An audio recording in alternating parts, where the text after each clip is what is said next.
ಗುಜರಾತ್ನ ವಿಧಾನಸಭಾ ಚುನಾವಣೆಯ ಎರಡನೇ ಹಂತದ ಚುನಾವಣೆ ಸೋಮವಾರ ಬೆಳಗಿನಿಂದ ಮತದಾನ ಪ್ರಕ್ರಿಯೆ ಆರಂಭವಾಗಿದ್ದು, ಗುಜರಾತ್ನ 14 ಕೇಂದ್ರ ಮತ್ತು ಉತ್ತರ ಜಿಲ್ಲೆಗಳ 93 ಕ್ಷೇತ್ರಗಳಲ್ಲಿ ಮತದಾನ ನಡೆಯುತ್ತಿದೆ.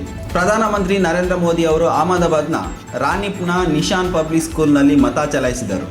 ನರೇಂದ್ರ ಮೋದಿ ಅವರು ಭದ್ರತೆ ಮೂಲಕ ಮತಗಟ್ಟೆಗೆ ಆಗಮಿಸಿ ಮತ ಚಲಾಯಿಸಿದರು. ಈ ಸಂದರ್ಭದಲ್ಲಿ ಮತಗಟ್ಟೆಯಲ್ಲಿ ಪೊಲೀಸ್ ಭದ್ರತೆ ನೀಡಲಾಗಿತ್ತು.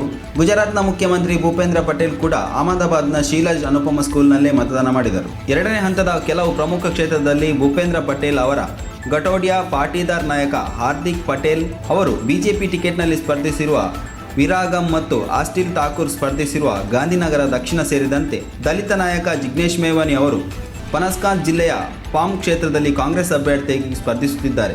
ಬಿಜೆಪಿ ಬಂಡಾಯವೆದ್ದ ಮಧು ಶ್ರೀವಾಸ್ತವ್ ವಡೋದರ ಜಿಲ್ಲೆಯ ಗಟೋಡಿಯಾ ಕ್ಷೇತ್ರದಿಂದ ಸ್ವತಂತ್ರ ಅಭ್ಯರ್ಥಿಯಾಗಿ ಸ್ಪರ್ಧಿಸಿದ್ದಾರೆ.